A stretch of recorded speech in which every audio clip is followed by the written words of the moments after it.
국민의힘은 윤석열 후보의 부인 김건희 씨 통화 녹음 방송을 앞두고 실질적 반론권이 보장되지 않았다며 선거 개입 의도가 명백한 권한 유착이라고 맹비난했습니다.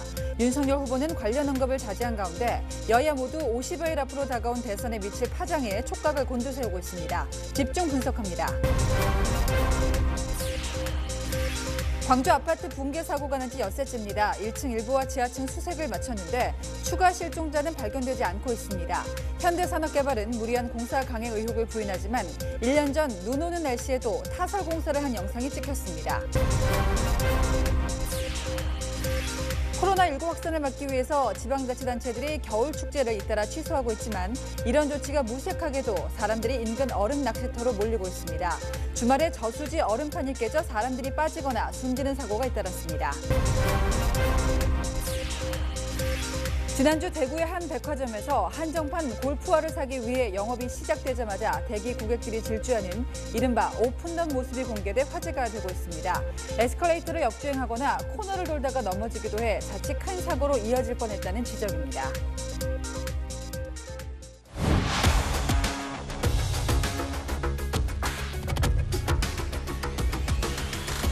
시청자 여러분 안녕하십니까? 뉴스의 조수빈입니다.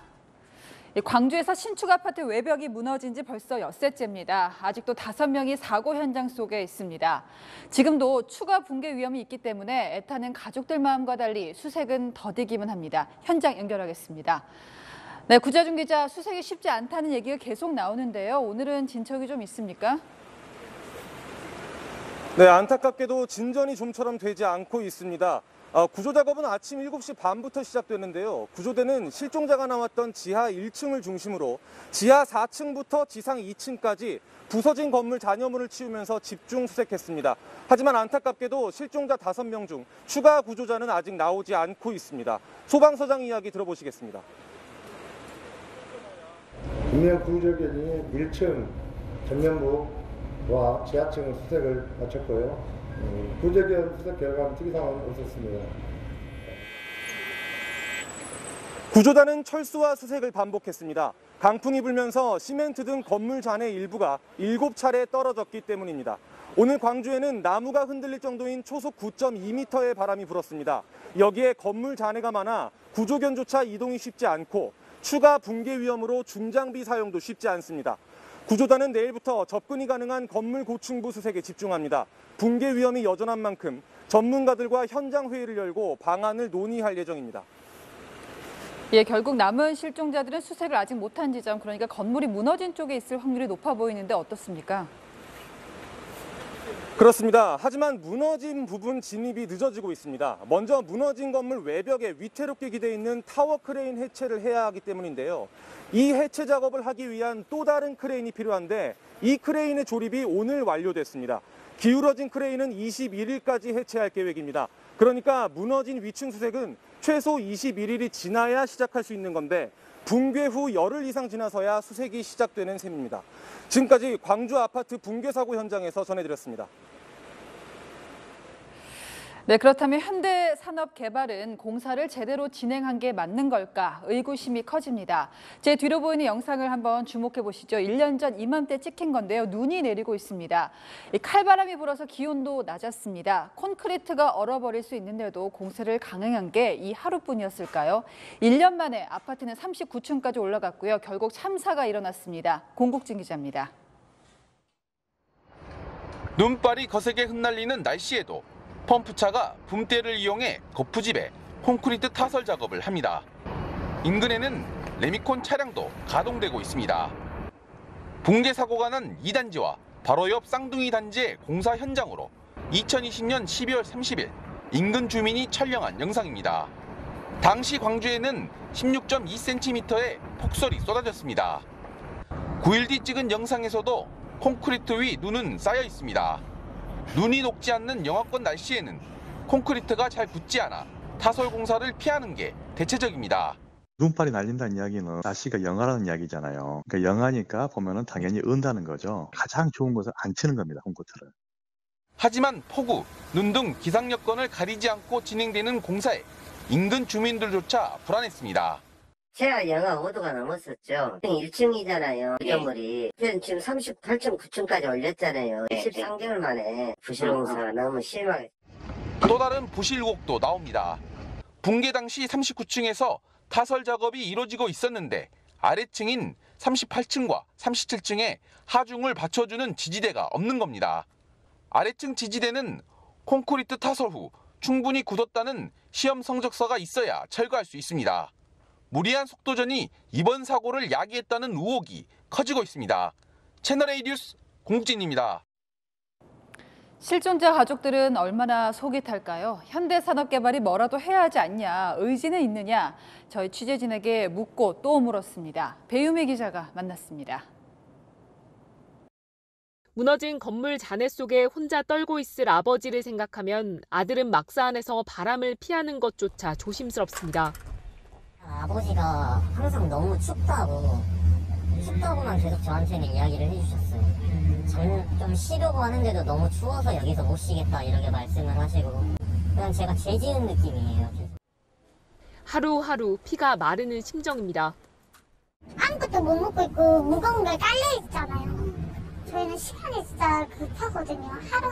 하루하루가 급해가지고 최대한 빨리 찾는 게 중요한데. 구조 작업이 더뎌지면서 시공사인 현대산업개발에 대한 불만은 커지고 있습니다. 현대산업개발이 안전망 등의 장비 지원을 제대로 하지 않는다는 실종자 가족의 국민 청원과 SNS 글도 올라왔습니다. 죽었다 생각하고 시체 꺼낸다는 생각으로 지금 느긋하게 자기들 법적 책임 피하는 거에만 지금 신경을 쓰고 있는 것 같고. 시간이 지날수록 희망을 붙잡고 있는 것조차 힘겨운 상황. 어차피 죽었는데 이런 말을 볼 때마다 그냥 너무 말이 안 나오더라고요. 하지만 제발 구정 전에만 나와 주셨으면 좋겠다라고 지금 기도하고 있어요. 현대산업개발은 국내 최대 로펌인 김앤장 법률사무소를 선임해 법률 자문과 형사 대응 등을 맡겼습니다. 채널A 뉴스 배유미입니다. 네, 윤석열 후보의 부인인 김건희 씨는 통화로 무슨 얘기를 했을까요? 여야 모두 촉각을 곤두세우고 있습니다. 국민의힘은 실질적인 반론권도 보장받지 못했다며 선거 개입 의도가 명확한 권력과 언론 유착이라고 맹비난했습니다. 안보경 기자입니다. 국민의힘은 6개월 동안 거짓말로 속여 통화를 몰래 녹음하고 유포한 것을 몰래카메라보다 심각한 범죄 행위라고 맹비난했습니다. 선대본부 측은 방송사가 적어도 지난달 음성 파일을 입수했으면서도 특정 세력과 터트릴 시점을 조율한 정황도 있다고 주장했습니다. 역겨운 범죄다, 권언 유착이라면서 방송 중단을 거듭 촉구했습니다. 국민의힘은 어젯밤 방송사에 방송 내용에 반론할 수 있게 미리 개요를 알려달라는 공문을 보냈지만 답을 받지 못했다고 주장했습니다.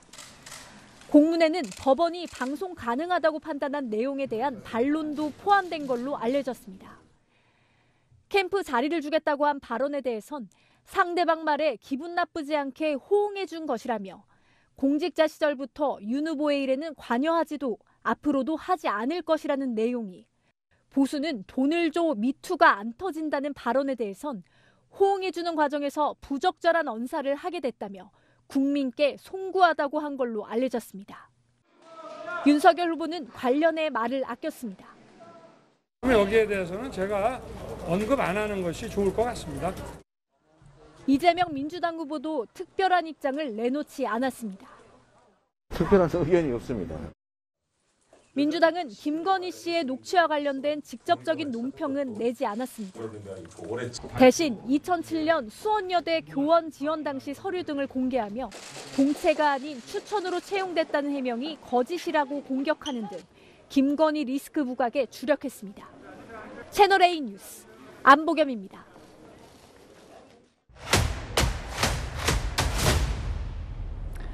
네, 아는 기자, 정치부 이현수 기자가 나왔습니다. 자, 이 기자, 어쨌든 한두 시간 뒤면 이게 판도라의 상자가 될 수도 있고 소리만 요란할 걸 수도 있는데 이제 알게 됩니다. 저희도 지금 녹취록은 없지만 뭐 어떤 정도가 나올지 좀 알려진 게 있습니까? 네, 국민의힘은 지금까지도 그 김건희 씨 7시간 통화 녹취 중 어떤 내용이 보도가 될지 파악하지 못한 상태입니다. 관련 예고편도 없고 방송사도 내용을 함구하고 있습니다. 법원의 판단에 따라서 보도할 수 있는 보수 진영 미투, 선거 캠프 영입에 대한 반론 정도는 방송사에 보내놨다고 합니다. 네, 이게 보니까요. 한 번에 7시간 통화한 게 아니고 짧은 녹취를 이제 길게 엮은 겁니다. 이제 국민의힘도 당사자도 정확한 내용을 모르니까 이게 대응하는 게 가능할까 싶은데요. 그러니까 김건희 씨가 통화 녹취 파일을 갖고 있지 않고요. 네. 또 통화 내용 자체도 기억을 하지 못해서 우선 당 전체가 긴장한 분위기가 역력한데요. 물어보는 사람마다 방송을 보고 이야기하자라고 답을 합니다. 네. 김건희 씨의 답변만 방송에 나올지 혹은 질문까지 편집 없이 전달될지 여러 변수가 있기 때문에 섣불리 대응할 수도 없는 건데요. 또 오히려 방송사 항의 방문 등 불필요하게 이슈를 키웠다는 비판이 나오자 다성하며 침묵하는 분위기입니다. 윤석열 후보도 앞서 부인에 대한 의혹이 제기됐을 때 항변했던 것과 달리 말을 아꼈고요. 다만 이준석 대표를 비롯한 당내 일각에선 녹취가 공개된 이후에 정치 공작에 따른 역풍이나 동정론이 일어날 가능성도 제기합니다. 자, 그런데 갑자기 여기서 홍준표 의원 발언이 화제가 됐어요. 네, 오늘 SNS에 글을 썼는데요. 오늘 밤 방영될 김건희 씨 녹취록에서 조국 사건의 진실이 나올 수 있을지 기대해본다 이렇게 밝혔습니다. 자, 조국 사건의 진실. 그러니까 김건희 씨가 뭐 조국 전 장관과 관련된 이야기를 했다는 거고 그것도 알 수 없지만 또 이게 방송이 된다는 건가요? 우선 둘 다 지금으로서는 알 수 없다고 말씀드려야 될 것 같습니다. 홍 의원은 조국 수사의 본질은 민주당 내 권력 투쟁이라고 주장을 해왔고 지난해 대선 후보 경선에서도 이런 맥락에서 조국 수사를 비판했는데 오히려 조국 수홍이란 어처구니 없는 공격을 받았다면서 억울함을 표했습니다. 조국 수사가 잘못됐다고요? 아니, 잘못된 게 아니라 과잉 수사했다는 거예요. 전가족을 도려가는 수사는 없어요. 김건희 씨가 얘기를 했다고 해도 이게 실제 보도로 나갈지도 좀 지켜봐야 되는 상황이고요. 그런데 일부 극성 친문 지지층을 중심으로 해서 갑자기 윤석열 후보를 지지하겠다 이런 움직임이 있다는데 이건 무슨 얘기입니까? 네, 문재인 대통령을 지지하는 일부 친문 여성 커뮤니티에서 나타나는 현상인데요. 윤석열 후보를 지지하는 글들이 올라오고 있습니다. 윤 후보의 과거 행보 중에서 유기견 입양 등을 칭찬하거나 문재인 대통령의 충심을 보인 증거를 모은 내용 등입니다. 그리고 민주당 당원 게시판에서도 일부 윤석열 후보를 지지하겠다라는 글이 등장을 했습니다. 일시적인 움직임에 그칠 것이란 관측이 나오지만요. 녹취록과 관련해서 윤석열 후보가 문재인 대통령에게 충심을 다했다는 내용이 포함됐다는 이런 검증되지 않은 말까지 나오는 등 관심이 그만큼 집중됐기 때문인데요. 그만큼 방송이 어떤 파장을 미칠지 예단하기 어렵다는 지적이 나옵니다. 그래서인지 민주당은 오늘은 공식 입장을 내지 않았고요. 어제까지 일부 여권 인사들이 본방 사수 등 시청을 장려하는 글들을 올렸었는데 방송 당일인 오늘은 자제하는 분위기입니다. 민주당 의원들도 오늘은 조용하다. 자, 시청자 질문이 참 많은데 저희가 하나만 이제 골라봤습니다. 왜 일부만 공개하냐, 조작할 수 있는 거 아니냐 이런 질문이 있는데요. 네, 우선 전화 녹취 전체는 7시간이 넘는 분량인 걸로 알려져 있는데요. 수사와 관련된 내용, 공적 이슈가 아닌 발언 등은 우선 법원이 보도하지 말라고 판결을 내렸죠.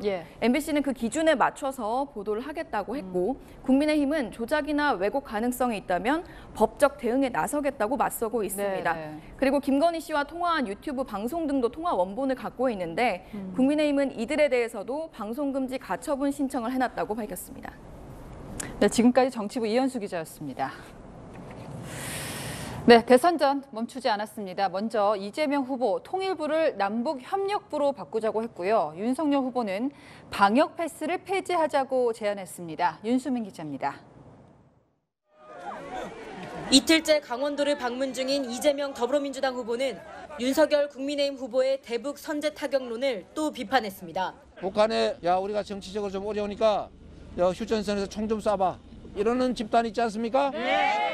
그런 집단들한테 나라 맡기면 어떻게 되겠어요? 또 윤 후보가 남녀 세대 간 편가르기로 갈등을 유발하고 있다며 공격을 이어갔습니다. 편이 갈려서 싸우니까 한쪽 편 들어서 내 표 얻어보겠다고 그 처절한 투쟁의 장으로 우리 국민들을 밀어넣으면 되겠습니까?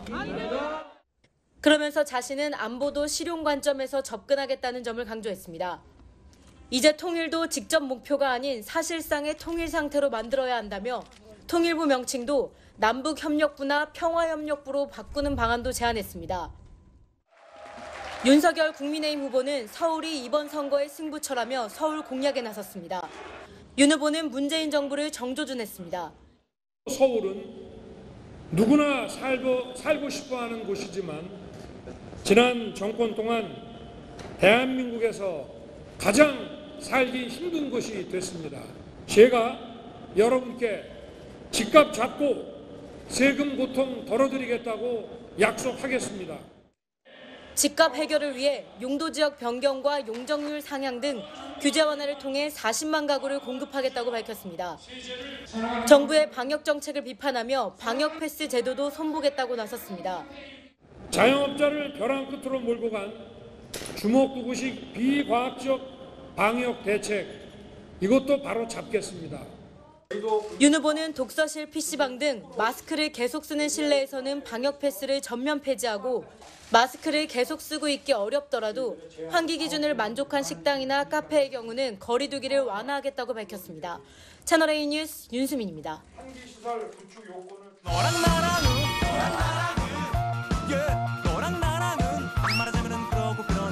여랑여랑 정치부 이다 기자가 나왔습니다. 첫 번째 주제 보시죠. 네, 어디 안 간 인간들이 어디를 안 갔다는 겁니까? 네, 군대입니다. 네. 이재명 더불어민주당 후보는 어제 군복무를 마친 청년들과 만나 이런 말을 했습니다. 원래 이게 군대 안 갔다 온 인간들이 막 멸공, 막 그 북진 통일 막 이런 거 주장하고 그러잖아요. 막 선제 공격 막 이런 거 하잖아요. 예. 내가 좀 그런 느낌이긴 한데. 네, 이게 며칠 된 논란이잖아요. 이재명 후보가 다시 불씨를 당긴 이유가 뭘까요? 네, 윤석열 후보의 이 발언을 빗대 공격한 겁니다. 요격이 사실상 불가능합니다. 그러면은 그 조짐이 보일 때 킬체인이라고 하는 이 선제 타격 밖에는 막을 수 있는 방법이 지금 없고요. 네, 또 최근 멸공 논란을 일으킨 정용진 신세계그룹 부회장도 싸잡아 비판한 건데요. 윤 후보는 양쪽 눈의 시력차가 큰 부동시로 정 부회장은 과체중으로 병역 면제 판정을 받았습니다. 자, 그런데 이재명 후보도 군대에 안 간 건 마찬가지 아닙니까?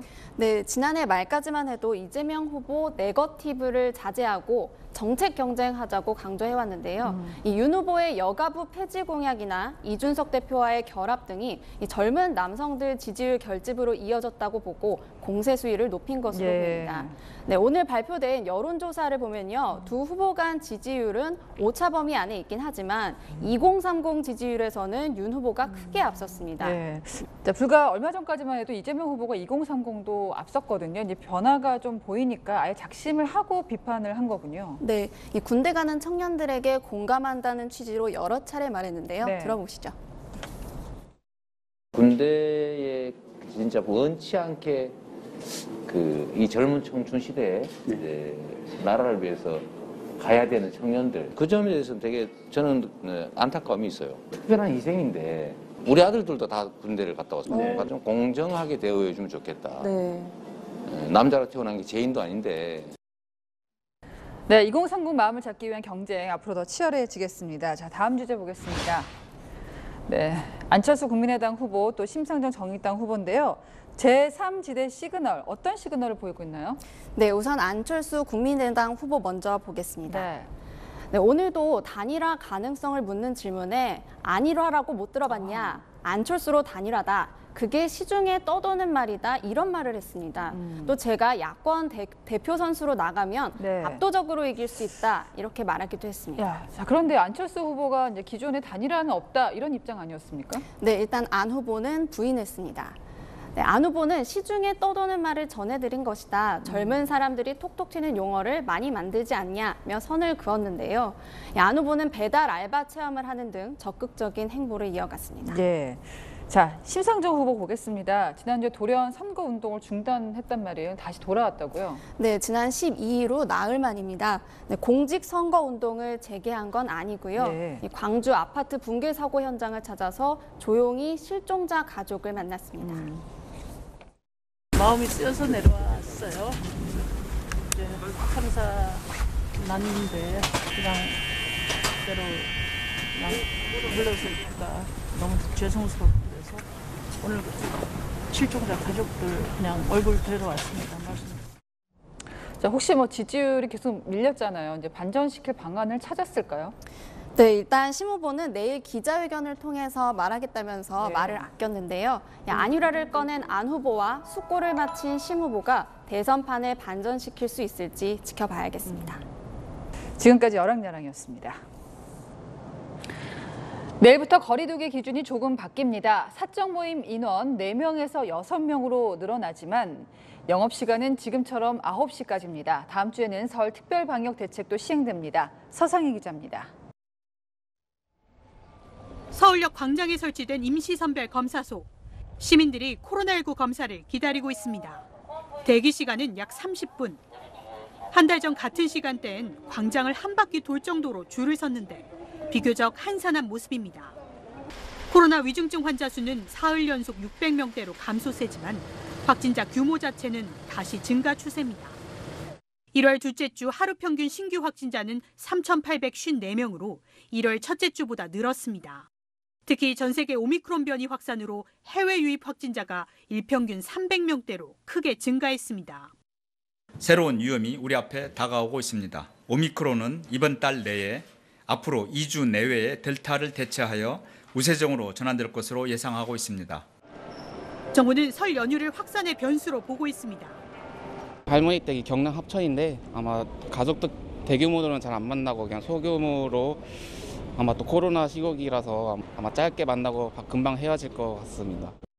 조용하게 지내야 되겠다고 생각을 해요. 요즘 뭐 확진자도 조금 늘어나고 있고. 내일부터 사회적 거리두기는 3주 더 연장됩니다. 사적 모임 인원은 4명에서 6명으로 늘어나지만 식당과 카페 영업시간은 9시까지로 유지됩니다. 오는 20일부터는 설 특별 방역 대책도 시행합니다. 철도 승차권은 창측 좌석만 판매하고 29일부터는 고속도로 휴게소의 실내 취식이 금지됩니다. 채널A 뉴스 서상입니다. 평소 같으면 겨울 축제가 많이 열릴 때지만 코로나 때문에 지금은 안 됩니다. 그런데 이게 무슨 일일까요? 축제가 없는데 축제 현장 같은 곳이 많습니다. 강경모 기자입니다. 얼음 낚시로 유명한 춘천의 한 마을입니다. 왕복 2차선인 마을 진입로는 차량들이 한 차선을 점령해 줄지어 서 있습니다.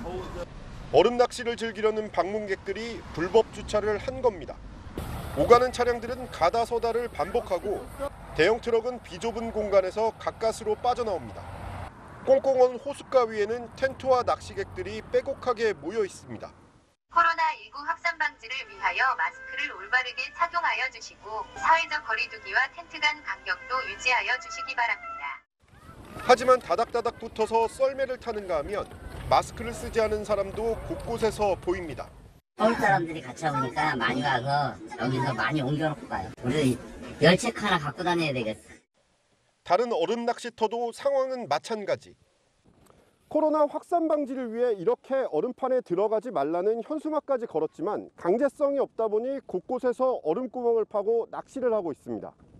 이렇게 많이 집단적으로 많이 오시게 되면은 코로나 이 영향 그것 때문에 많이 불안하고 코로나 빨리 정식되기를 바랄 뿐이죠. 지방자치단체도 낚시를 막을 근거가 없어 계도에 그치는 상황입니다. 딱히는 없어. 마스크도 미착용하신 분들도 계도하고 유행인간 될 때는 시켜놓고 이런 상황이에요. 지방자치단체는 이런 상황이 계속될 경우 주민들의 협조를 받아 낚시터를 폐쇄하는 방안을 검토할 예정입니다. 채널A 뉴스 강경모입니다. 네, 그런데 이런 얼음판에 함부로 올라갔다가는 사고가 납니다. 낚시하다가 산책하다가 얼음에 빠지고 숨지기까지 하는 사고가 잇따랐습니다. 정현우 기자입니다. 물에 빠진 여성이 얼음판을 붙잡고 위태롭게 떠 있습니다. 소방대원이 구명 튜브를 던져준 뒤 조심스레 줄을 잡아당깁니다.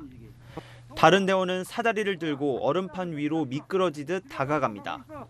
아니 저는 지금 산책하다가 드라이버가 막 들어와. 강아지를 뛰거든요. 전북 익산의 저수지에서 사고가 난 건 어제 오전 11시쯤.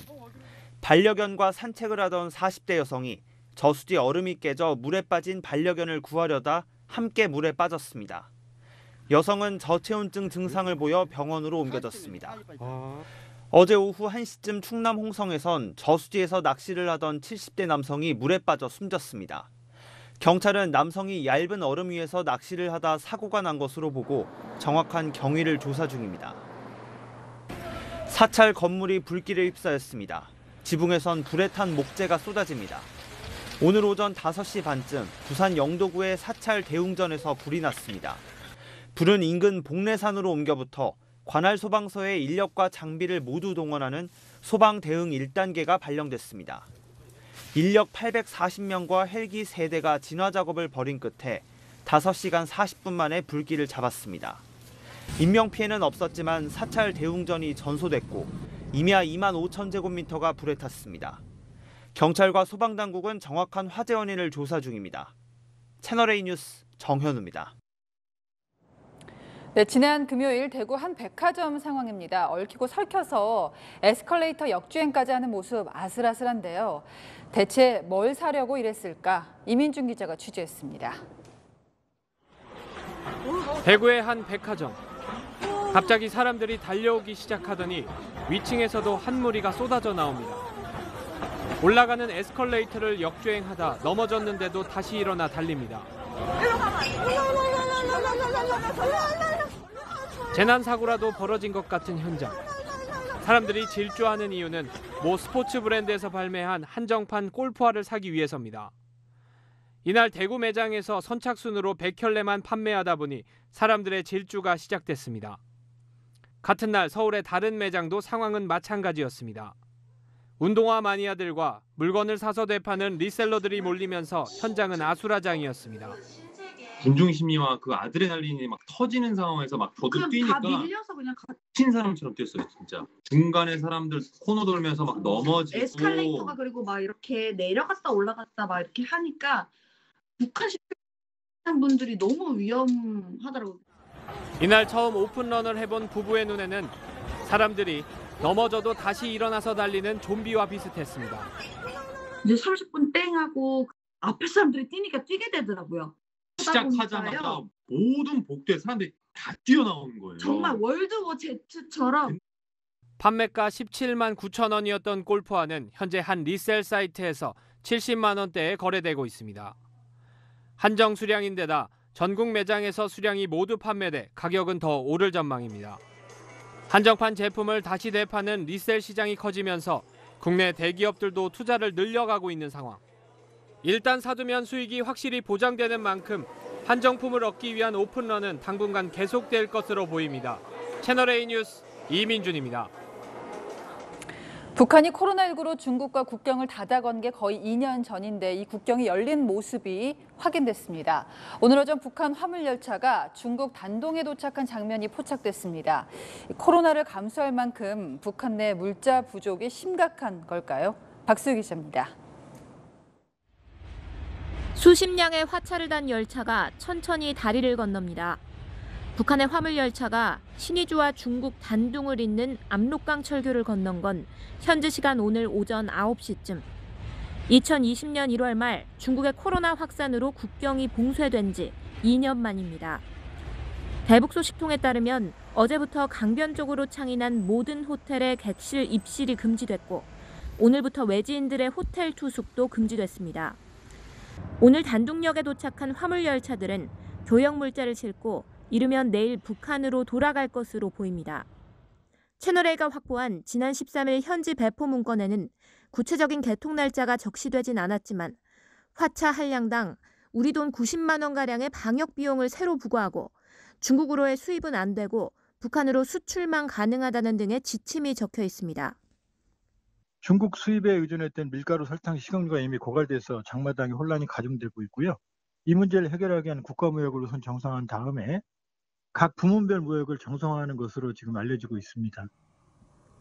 현지에선 내일부터 교역을 재개한다는 북중 간 합의가 있었다는 말이 나오지만 정기적 교역이 이루어질지는 아직 미지수입니다. 다만 북한 노동신문이 지난 10일 통제 위주의 방역에서 선진적, 인민적 방역으로 이행해야 한다고 밝힌 만큼 봉쇄 완화 가능성이 커지고 있습니다. 채널A 뉴스 박수희입니다.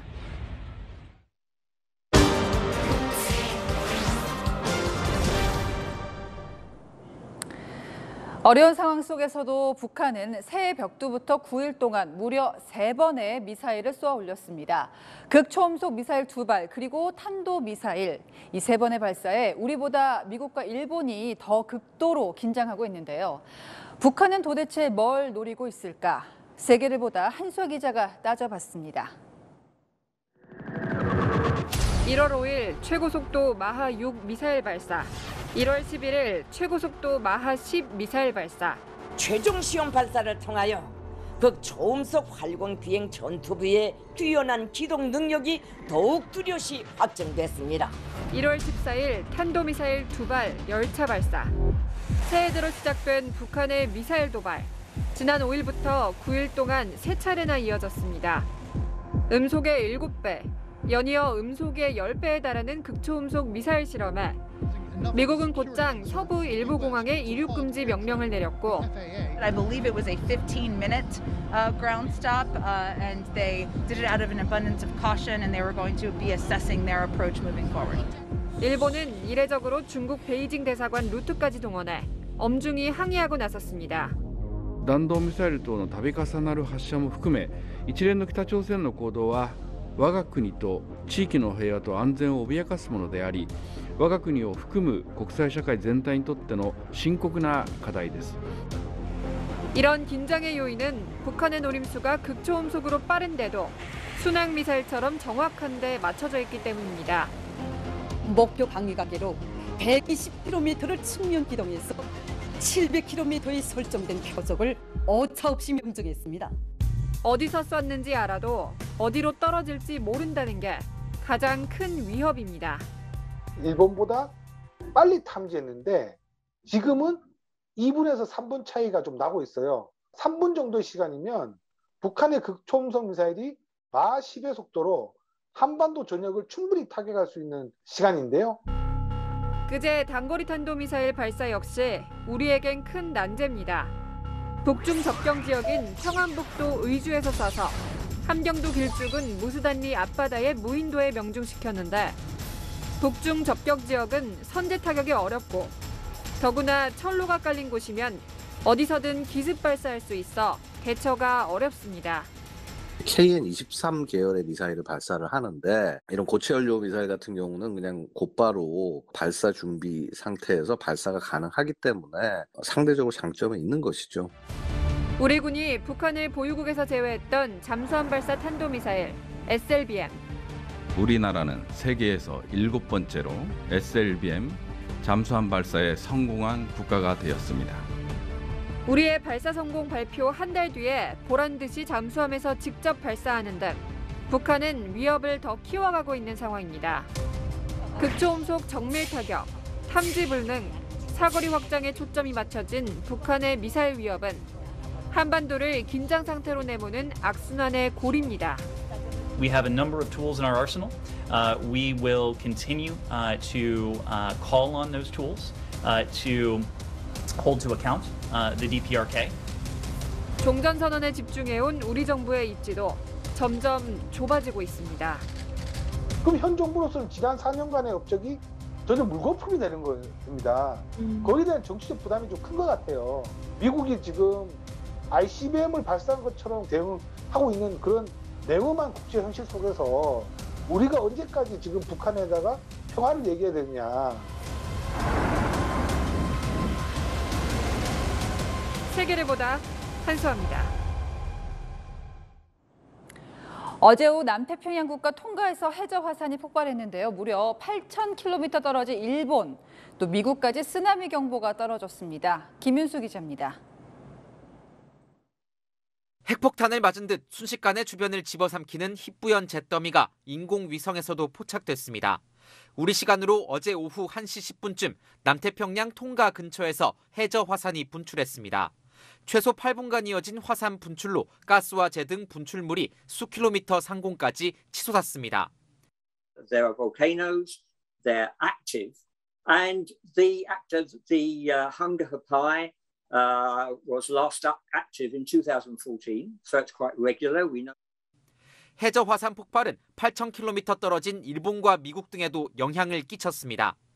태평양에 접한 일본 남동부 해안 전역 곳곳에는 쓰나미 경보가 발령됐고 해안가 주민 23만 명에게도 대피령이 내려졌습니다. 津波注意報が発表されました。海岸にいる人は海岸から離れ。 일본의 쓰나미 경보가 울린 건 2016년 11월 후쿠시마현 앞바다 지진 발생 이후 5년여 만. 바닷물이 수로를 타고 거꾸로 흐르거나 해수면 상승에 배가 가라앉는 등 쓰나미 전조 현상이 곳곳에서 포착됐습니다. 일본뿐 아니라 미국 서부 해안을 비롯해 캐나다와 칠레 등에도 쓰나미 경보가 발령됐습니다. 큰 인명피해 소식은 집계되지 않고 있지만 쓰나미에 해변가 상점과 도로가 침수되는 등 물적 피해가 속출했습니다. 다만 일본 열도가 방파제 역할을 하는 우리나라에는 별다른 기상특보가 없었습니다. 일본과 미국 등도 해저 화산이 폭발한 지 24시간이 지난 오늘 낮부터 쓰나미 관련 특보를 해제했습니다. 채널A 뉴스 김윤수입니다. 똑같은 사건도 어떤 의도, 어떤 시각으로 보느냐에 따라서 완전히 다르게 해석되는 게 바로 역사이죠. 6.25가 딱 그렇습니다. 중국이 항미 원조, 그러니까 북한을 도와서 미국을 무찌른다는 내용의 영화를 줄줄이 개봉합니다. 하고 많은 소재 중에 하필 전쟁 영화를 찍으면서 배타적 민족주의를 강화하는 중국의 의도, 우리로서는 위협적일 수밖에 없습니다. 베이징 사공성근 특파원입니다. 1950년 함경남도 장진군에서 벌어진 미 해병대와 중국군의 장진호 전투. 영화 장진호는 철저히 중국 시각에서 중국군이 승리했다고 주장하는 애국주의 영화입니다. 미국에 대항해 북한을 돕는다는 중국 공산당의 항미 원조 정신이 투영돼 있습니다. 장진호는 1조 원 넘는 수익을 거두며 중국 역대 최고 흥행 기록을 세웠습니다. 자국 내 티켓 파워만으로도 지난해 전 세계 박스오피스 정상에 수개월간 머물 정도였습니다.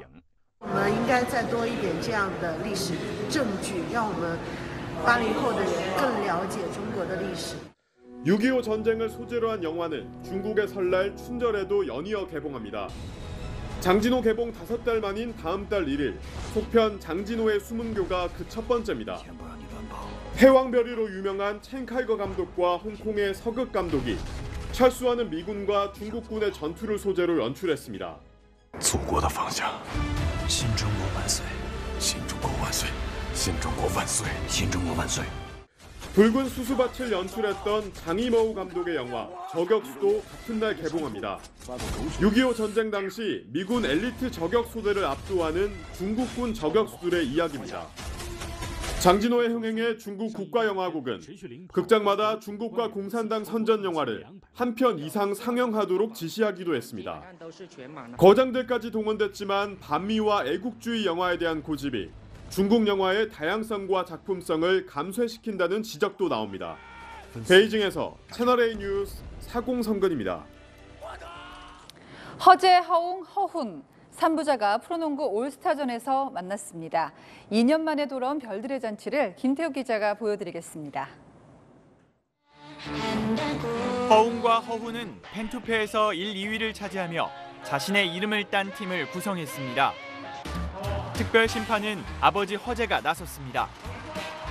허재는 처음에는 어색한 듯 쭈뼛거렸지만 아웅다웅하는 아들들 앞에서는 단호했습니다. 너는 일로 공격하는 거고 너는 일로 공격하는 거고. 아들끼리 맞붙으면 주저하지 않고 휘스를 불어 정리합니다. 하지만 5분도 못 가 체력 저하로 교체되며 웃음을 줬습니다.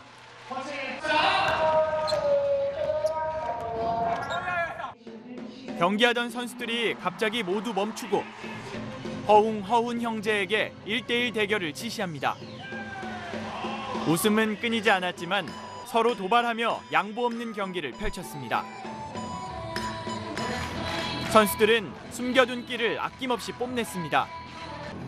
신인 선수들은 칼군무로 인사를 건넸고 선배 선수들은 치명적인 댄스 배틀로 분위기를 뜨겁게 만들었습니다. 덩크슛 콘테스트에 나선 하윤기는 헐크 분장을 하고 셔츠를 찢으며 웃음을 줬고 대한민국 미래 여준석은 화려한 덩크를 선보이며 존재감을 드러냈습니다. 코로나19로 2년 만에 열린 올스타전.